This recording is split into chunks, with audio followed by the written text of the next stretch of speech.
Siguen las muestras de resistencia en Estados Unidos. En Nueva York, los propietarios de bodegas, por cierto, la mayoría yemeníes, cerraron las puertas de 1000 bodegas en protesta por las restricciones de viajes impuestas por el presidente Donald Trump contra estos refugiados y ciudadanos de estos 7 países.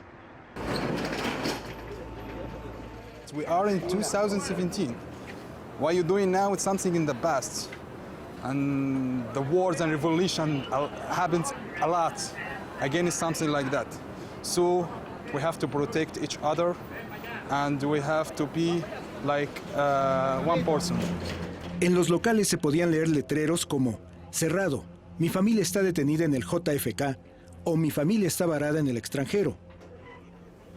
Like he said, he wants to make America great.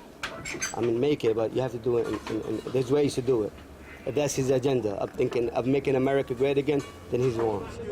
La protesta fue organizada por integrantes de la comunidad yemení estadounidense. Clientes de los negocios que van desde cafeterías hasta tiendas de abarrotes los apoyaron. You know, it's really disgusting. They need to really do something about him. I'm going to miss the food. I'm going to miss the good sandwiches that they make over here.